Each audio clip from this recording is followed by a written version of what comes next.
शुरुआत में हम प्याव और वीचू को देखते हैं, जहाँ पर प्याव बहुत ज़्यादा टेंशन में आ जाती है और कहती है मेरे अंदर बिल्कुल भी कॉन्फिडेंट नहीं है कि मैं इस आर्ट कंपटीशन को जीत सकती हूँ और मैं इस आर्ट कंपटीशन में जीत के इस कॉलेज में रह सकती हूँ। लेकिन वीचू कहता है कि तुम अपने ऊपर विश्वास रखो, तुम ज़रूर इस कंपटीशन को जीत जाओगी और तुम्हें चिंता करने की बिल्कुल भी ज़रूरत नहीं है। लेकिन प्याव नहीं मान रही होती है और बहुत ज़्यादा ज़ोर ज़ोर से फिर रोने लगती है।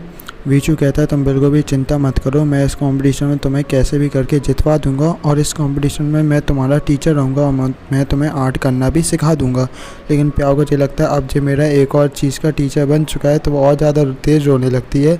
वीचू को फिर अगल बगल देखता है, कोई ये ना समझ ले कि मैं प्याव को बुली कर रहा हूँ। उसके हम फिर प्याव को देखते हैं जिसके पास आया होता है यूवे, और यूवे कहता है मैंने आज की कंडीशन के बारे में सुना है, लेकिन मुझे लगता है कि तुम अच्छे से जीत लोगी और मुझे तुम पे पूरा बिलीव है कि तुम आर्ट कंपटीशन जीत सकती हो। लेकिन फिर प्याव कहती है क्या तुम्हें सच में मुझ पर बिलीव है? तो यहाँ पे यूवे कहता है कि हाँ मुझे तुम पे सच में बिलीव है। लेकिन प्याव नहीं मान रही होती है और वो बहुत ज़्यादा दुखी होती है, जिस वजह से यहाँ पे यूवे प्याव की जैसी हरकतें करने लगता है, जिस वजह से प्याव के चेहरे पे फिर एक अच्छी सी हंसी दिखाई देती है। हम यहाँ पे जियाओ और हायंग को देखते हैं, जहाँ पे जियाओ बहुत ज़्यादा खुश होती है हायंग के साथ पढ़ने पे। लेकिन आज हायंग उससे कह देता है कि मैं कभी भी किसी को डेट करना नहीं चाहता हूँ, क्योंकि मेरा आजकल पूरा ध्यान और पूरा दिल अपने ताइची के ऊपर लगा हुआ है। जिस बात को सुन के यहाँ पे जियाओ बहुत दुखी होती है। फिर हम देखते हैं प्याव को, जो कि लाइब्रेरी में एक बुक ढूंढ रही होती है और वहीं पे आ जाता है यूवे। तो प्याव पूछती है कि तुम्हें क्या यहाँ पे ढूंढने के लिए आई हो? तो यूवे बोलता है मुझे ट्रेडिशनल चाइनीज़ बुक चाहिए और मुझे यहाँ पे टीचर ने बताया था रेफरेंस बुक मिल जाएंगी, तो क्या मुझे तुम बता सकती हो कि ये रेफरेंस बुक कहाँ पे होंगी? तो यहाँ पे प्याव कहती है रुको मैं बताती हूँ, और प्याव उसे रेफरेंस बुक दे देती है। और फिर प्याव भी एक बुक जो ढूंढ रही थी जो कि यूवे के पास थी, तो यूवे उसे बुक दे देता है जो कि आर्ट से रिलेटेड थी। प्याव भी उस बुक को ढूंढ के खुश हो जाती है। उसके बाद ये दो जन हंसते हंसते बात करते हुए जा रहे होते हैं, लेकिन ये लोग ध्यान नहीं देते हैं कि वहीं पे वीचू खड़ा था और वीचू इन दो जन को ऐसे हंसते हुए देख के थोड़ा जेलस सा दिखाई देता है। फिर हम यहाँ पे देखते हैं जियाओ को, जो कि आज अपने चेहरे को सुधारने के लिए कह रही थी कि मैं सच में अगली दिखती हूँ, जिस वजह से मुझे हायंग ने रिजेक्ट कर दिया है।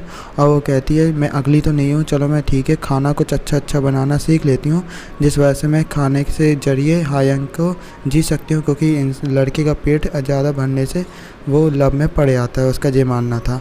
उसके बाद यहाँ पे पूछती है ये प्याव कि क्या तुम ये सब मेरे लिए बना रही हो? तो यहाँ पे मना कर देती है जियाओ कहती है क्या मैं तुम्हें अगली दिखती हूँ या फिर मेरा चेहरा कुछ एवरेज है या फिर मोटी दिखती हूँ मैं? तो यहाँ पे मना कर देती है प्याव कहती है तुम तो बहुत अच्छी दिखती हो, फिर तुम ऐसा क्यों पूछ रही हो, ये तो बता मुझे पहले। तो यहाँ पे जियाओ बता देती है कि आज मुझे रिजेक्ट कर दिया है हायंग ने, और हायंग ने मुझसे कह दिया है कि मैं तुम्हें डेट करना नहीं चाहता हूँ, जिस बात से मैं बहुत ज़्यादा दुखी हूँ। तो यहाँ पे फिर प्याव कहती है क्या तुम अब हायंग को अपना दोस्त अच्छा मानने लगी हो, जिस वजह से तुम उसे डेट करना चाहती हो? ठीक है फिर तुम यानी मुझसे रूठ चुकी हो, यानी तुम मेरी बेस्ट फ्रेंड नहीं रही। फिर ये लोग हंसी मजाक करने लगते हैं। यहाँ पे देखते हैं ताइलिंग को, जो कि किसी को मैसेज टाइप कर रहा होता है, स्ट्रेंज पर्सन को, जो कि कह रहा होता है कि आप यहाँ पे जल्दी आ जाइए, मेरे लिए आपके पास एक एडवाइस है और जिससे आप प्याव को नीचे गिरा सकते हैं, क्योंकि प्याव अब बहुत ज़्यादा वीचू के पीछे छुप चुकी है। अब यहाँ पे आप जब आएंगे तो मैंने आपके लिए बहुत अच्छा सा सरप्राइज़ भी रखा है, लेकिन हमें बताया नहीं जाता है कि आखिरकार वो स्ट्रेंज पर्सन कौन है। फिर हम यहाँ पे प्याव को देखते हैं, जो कि आर्ट करने की कोशिश कर रही होती है, लेकिन उससे कुछ भी आइडियाज़ नहीं आ रहे होते हैं कि उसे आखिरकार बनाना क्या चाहिए। तो यहाँ पे वीचू आके कहता है तुम कम से कम 1.5 घंटे से ऐसे ही पेपर को देखे जा रही हो, लेकिन तुम कुछ बना नहीं पा रही हो, तुम्हें कुछ सोचना चाहिए कि आखिरकार तुम्हें बनाना क्या है, तभी तुम्हारे माइंड में वो चीज़ आएगी। तो यहाँ पे वीचू कहता है तुम्हें बिल्कुल इसे रेडी रहना चाहिए, क्योंकि आप आर्ट गैलरी में तुम्हें अच्छा प्रदर्शन देना है, जिस वजह से तुम इस यूनिवर्सिटी में रुक पाओगी, और तुम्हें बिल्कुल भी नर्वस नहीं होना चाहिए, क्योंकि मैं तुम्हारे साथ हूँ और मैं तुम्हारा साथ दे रहा हूँ, इसे तुम चिंता मत करो। उसके बाद वीचू कहता है चलो ठीक है, मैं दिल एक चीज़ ध्यान रखना कि दिल से जो पेंटिंग बनती है, जो अपने दिल में होता है उसी की पेंटिंग अच्छी बनती है, ये बात ध्यान रखना। चलो मैं तुम्हें एक करके दिखाता हूँ। तो यहाँ पे वो प्याव को एक मॉडल से तैयार कर लेता है और फिर प्याव की एक अच्छी सी पेंटिंग बनाना चालू कर देता है और वो पेंटिंग सचमुच में बहुत ज़्यादा अच्छी होती है।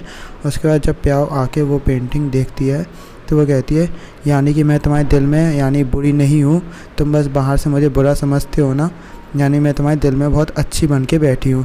जिस बात को सुन के यहाँ पे वीचू थोड़ा नर्वस सा हो जाता है। वो कहता है ऐसा कुछ भी नहीं है, तुम कुछ ज़्यादा ही सोच रही हो।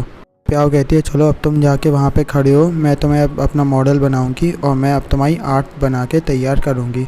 तो यहाँ पे वीचू फिर बहुत देर हो जाती है खड़े खड़े। वीचू कहता है क्या मेरी पेंटिंग बन गई? उसके बाद जब वीचू अपनी पेंटिंग आके देखता है तो यहाँ पे प्याव पूछती है कि पेंटिंग आखिरकार कैसी बनी है, तुम जल्दी से बताओ। तो यहाँ पे वीचू कह देता है कि बहुत ज़्यादा बुरी बनी है, इतनी अच्छी तुमने पेंटिंग नहीं बनाई है, जिसे एवरेज है, इससे तुम कोई भी कंपटीशन नहीं जीत सकती हो। तो यहाँ पे प्याव कहती है मुझे लगता है मैं तुमसे ज़्यादा फैमिलियर नहीं हूँ, इस वजह से मैंने तुम्हारी अच्छी पेंटिंग नहीं बनाई है, चलो मैं दूसरी पेंटिंग बना देती हूँ तुम्हारी। तो यहाँ पे वीचू कहता है जिस पेपर में तुमने अभी पेंटिंग बनाई है वो $10,000 का है, क्योंकि ये बहुत पुराना ही पेपर है, इस वजह से ये इतना महंगा है। तो इस प्राइस को सुन के प्याव भी शौक हो जाती है। वो कहती है चलो ठीक है, अब जो हो गया सो हो गया, मैं तुमसे अब ज़्यादा फैमिलियर होके और तुम्हारी एक अच्छी सी पेंटिंग बनाती हूँ, यानी वो टॉपिक चेंज करना चाह रही होती है। उसके बाद हम देखते हैं प्याव को एक और पेंटिंग बनाते हुए, लेकिन हमें ये नहीं पता है कि ये क्या चीज़ है। तो प्याव बना रही होती है। उसके बाद वीचू उस पेंटिंग को आके देखता है तो वीचू कहता है ज़्यादा अच्छी नहीं बनी है, अच्छा तुम यहाँ पे आओ, मैं तुम्हें आकर पेंटिंग करना सिखाता हूँ कि तुम कैसे इस पेंटिंग को और अच्छा बना सकती हो। तो वीचू जब उस ब्रश को उठाता है और पेंटिंग अच्छे से करना स्टार्ट करता है, वो सही में वो पेंटिंग बहुत अच्छी बनती है। और यहाँ पे ये दोनों जन ही खुश हो जाते हैं उस पेंटिंग को देख के। फिर यहाँ पे ये लोग जा रहे होते हैं दूसरी जगह देखने पेंटिंग करने के लिए। तो वीचू कहता है चलो आज अपन पेंटिंग नहीं करते हैं, आज अपन यहाँ पे ताई ची की ट्रेनिंग कर लेते हैं, क्योंकि आज मौसम बहुत अच्छा है और ताई ची की प्रैक्टिस करने के लिए बहुत अच्छा है। लेकिन प्याव गुस्सा हो जाती है। वो कहती है तुम मुझे पहले ही नहीं बता सकते थे, मैं इतनी देर से ये सामान उठाई हुई हूँ। वीचू कह देता है ये सामान तुम यहीं रख के मेरे पीछे आओ, अपन ताई ची की प्रैक्टिस करने चल रहे हैं। तो यहाँ पे फिर वीचू ले जाता है प्याव को ताई ची की प्रैक्टिस कराने के लिए। तो यहाँ पे वीचू कहता है तुम्हें एक चीज़ हमेशा ध्यान रखनी चाहिए, जो तुम्हारे दिल में है तुम्हें उस चीज़ को पेंट करना चाहिए और बिल्कुल भी पेंटिंग करते टाइम नर्वस नहीं होना चाहिए। जो बिल्कुल ही से पेंटिंग भी ताई ची की तरह होती है। अगर तुम ताई ची में अच्छे से अपने माइंड को और शांत रखती हो, अपने हार्ट को शांत रखती हो और अपनी सांसों को बिल्कुल अच्छे से मेंटेन करके रखती हो, तो तुम्हारे दिल में कोई ना कोई अच्छी पेंटिंग आ जाएगी। अब चलो तुम ताई ची की प्रैक्टिस करो। तो यहाँ पे फिर प्याव फिर ताई ची की प्रैक्टिस करना स्टार्ट कर देती है अपने मन और सांस को सही से स्तर में लाने के लिए। और वो बहुत अच्छे प्रैक्टिस कर रही होती है और वो अपने आप को बिल्कुल इसे पानी जैसा समझ रही होती है। तो यहाँ पे वीचू कहता है तुम अपने मन में जो सोचो, जो तुम करना चाहती हो और जो तुम करना चाहती हो वही तुम्हें करना चाहिए, कभी भी दूसरों की बातों में नहीं आना चाहिए और तुम्हें अपनी पेंटिंग को अपने दिल से बनाना चाहिए। तो यहाँ पे फिर अपने नेक्स्ट सीन आ जाता है, जहाँ पे जो जिया होती है वो बुली करने के लिए आ जाती है प्याव को, क्योंकि उसके पास एक मौका था। तो दूसरे का काम जो होता है प्याव को वो पकड़ा देती है और प्याव से कहती है जे फैकल्टी और टीचर्स को सारी जो लिस्ट बांट देना, जो कल तुम्हारे कंपटीशन के बारे में है। तो यहाँ पे फिर जिया कहती है ये तो जिया और रूही का काम है, तो तुम ऐसे क्यों दे रही हो, दूसरे का काम ऐसे देना क्या अच्छी बात होती है। जिया कहती है कई लोगों ने हमारे कॉलेज का नाम बहुत ज़्यादा ही ख़राब कर दिया है फ्रॉड करके, इसी चक्कर में उन लोगों को मैं काम देना चाहती हूँ। ये बात सुन के फिर गुस्सा आ जाती है प्याव को। तो प्याव एकदम से फिर खड़ी होती है और कहती है क्या बोलना चाहते हो तुम लोग। यहाँ पे वीचू भी ये सब देख रहा होता है। तो प्याव के जैसे ही खड़ी होती है वहाँ पे जिया तो डर लगा के भाग लेती है पिछली बार के अपने इंसिडेंट से। तो यहाँ पे फिर बोलने वाली होती है जिंग कुछ ना कुछ, लेकिन यहाँ पे प्याव कह देती है कि दूसरों के पीछे बैठ के वार करना बंद करो, अगर तुम्हारे अंदर दम है तो सामने आके वार किया करो, ठीक है। तो यहाँ पे फिर बात को समझते हुए जिया कहती है ठीक है तुम्हारा काम नहीं करना चाहती हो तो ठीक है मैं ये सब ले जाती हूँ। लेकिन फिर प्याव कहती है कि दूसरों के पीछे में बाहर करना, बैठ के बाहर करना बंद करो और ये डर्टी डॉग्स से गेम खेलना भी बंद करो, क्योंकि ये गेम्स बहुत ज़्यादा ही बेकार होते हैं और तुम जैसे लोगों को ये गेम्स नहीं खेलने चाहिए, जिन्हें खेलना भी नहीं आता हो ऐसे खेल, ठीक है। तो यहाँ पे फिर से मारने के लिए आती है जिंग। तो यहाँ पे प्याव कह देती है क्या तुम अपने सारे दोस्तों के सामने मुझे मारना चाहती हो। तो यहाँ वहाँ से जिंग चली आती है। फिर हम देखते हैं प्याव को पेंटिंग करते हुए, वहीं पे वीचू भी आ जाता है। वीचू उसे बताता है, बोलता है क्या तुम अभी तक परेशान हो अपनी पेंटिंग को लेके। मैंने तुमसे कितनी बार बोला है कि आप पेंटिंग को लेकर इतना ज़्यादा परेशान मत हो। मुझे पता है तुम बहुत ज़्यादा अच्छे से करोगी और तुम अपने दादाजी की स्टाइल अपनाने की जगह तुम अपनी खुद की स्टाइल बना के उस पेंटिंग को बनाओ। तो वीचू फिर हाथ पकड़ के बनवाता है प्याओ की पेंटिंग, और प्याओ और वीचू एक दूसरे की तरफ ही देखने लगते हैं और नर्वस से फील करने लगते हैं। लेकिन यहाँ पे वीचू बहुत अच्छा सा साइन बना देता है ताइची और एक और का, जिस वजह से वो साइन बहुत अच्छा लगने लगता है। उसके बाद हमें दिखाया जाता है जो दोनों जन खुश होते हैं, और फिर हम देखते हैं प्याओ जो होती है वो आर्ट कंपटीशन के रेडी हो जाती है और टीचर कहते हैं जो तुम्हारे पास लास्ट चांस है, इसलिए अब तुम्हें इसमें अच्छे से पेंटिंग बनानी पड़ेगी। तो प्याओ फिर पेंटिंग बनाना स्टार्ट कर देती है और वो बहुत अच्छे से ध्यान से बिल्कुल अपने माइंड को संतुलित करके पेंटिंग बना रही होती है। लेकिन यहाँ पे जो लोग भी बहुत ज़्यादा खुश हो रहे होते हैं कि प्याओ चलो अच्छे से तो पेंटिंग बना रही है, कोई दिक्कत नहीं है। लेकिन एकदम से टेबल बीच से टूट जाती है, जिस चीज़ को देख के प्याओ बहुत ज़्यादा घबरा जाती है क्योंकि उसकी पेंटिंग ख़राब हो गई थी और ये सब काम था जिया का। जिया ने टेबल को काट दिया था। उसके बाद जिया कहती है ये डर्टी खेल खेलना बंद कर दो, मुझे पता है तुम्ही ने टेबल को तोड़ा होगा जिस वजह से तुम्हें पेंटिंग ना करनी पड़े और इस कॉलेज में तुम बिना पेंटिंग करे आ जाओ और अपनी फिर से डर्टी गेम खेलने लगो। तो टीचर भी कुछ नहीं कर सकते थे। तो टीचर कहते हैं प्याओ तुम्हारे पास ये लास्ट चांस है, अगर तुम इस कंपटीशन को नहीं जीत पाती हो तो तुम्हें इस कॉलेज में एडमिशन नहीं मिलेगा और तुम्हें पेंटिंग जारी रखनी है तो बता दो, नहीं तो छोड़ के तुम जा सकती हो। लेकिन प्याओ हाँ कह देती है। यहाँ पे यूवे और जियाओ भी आ जाते हैं उसे हिम्मत देने के लिए तो कि तुम पेंटिंग कर सकती हो, इसलिए तुम चिंता मत करो। वहीं पे वीचू भी दूर से खड़ा होकर ये सब कुछ देख रहा होता है। उसके प्याओ फिर ब्रश व्रश सब कुछ कलेक्ट कर लेती है और वीचू की तरफ देखती है तो वीचू भी उसे स्माइल पास करता है, उससे आंखों में कहता है अपने दिमाग को शांत रखना। उसके बाद प्याओ भी फिर हंस पड़ती है और प्याओ फिर पेंटिंग करने के लिए दिमाग लगाने लगती है कि कैसे वीचू ने उसे अपना हाथ पकड़ के उस पेंटिंग को बनाना सिखाया था। तो प्याओ भी फिर बिल्कुल सेम तरीके से वो पेंटिंग बनाना स्टार्ट कर देती है और जे दोनों जन का मुंह खुला रह जाता है जिंग और जिया का, क्योंकि जे वाली पेंटिंग बनाना बहुत ज़्यादा मुश्किल होता है और परफेक्ट पेंटिंग बनाना तो और भी ज़्यादा मुश्किल होता है।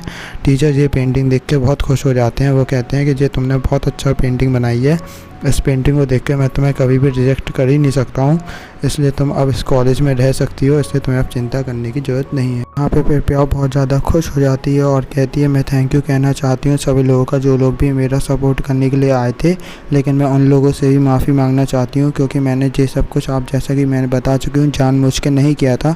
मैंने अपने दादाजी की पेंटिंग जानबूझ के आप लोग को नहीं दिखाई थी।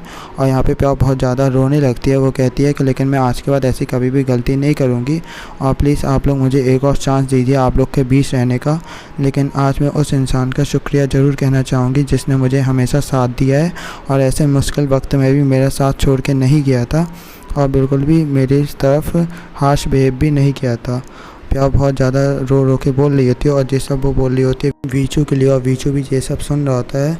प्याओ कहती है एक इंसान है जिसने मुझे सिखाया है कैसे अपने माइंड को शांत रखते हैं और माइंड को शांत रख के पेंटिंग करते हैं, तो मैं उसका भी बहुत ज़्यादा शुक्रिया करना चाहती हूँ। और वो बहुत ज़्यादा रो रो के हंस के कहने लगती है आप सबका शुक्रिया यहाँ पे आने के लिए। फिर यहाँ पे प्याओ के लिए टीचर और सब लोग क्लैपिंग करने लगते हैं कि और लेकिन यहाँ पे जिंग और जिया का तो मुँह ही बन जाता है, वो लोग तो कुछ बोलने के लिए नहीं रही थी।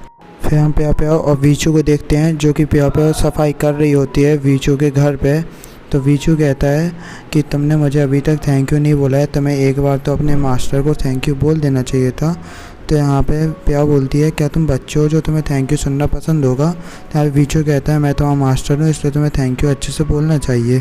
तो फिर यहाँ पे प्याओ क्लीनिंग डस्ट को बना लेती है अपना माइक और कहती है थैंक यू आज तक मेरी मदद करने के लिए, और उसकी बहुत सारी तारीफ़ करने लगती है।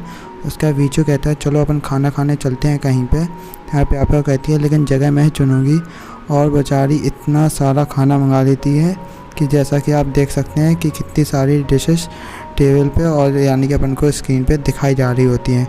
इतना सारा खाना देख के तो वीचू का दिमाग ख़राब ही हो जाता है। वो सोचता है कि ये इतना सारा खाना खा पाएगी कि नहीं खा पाएगी।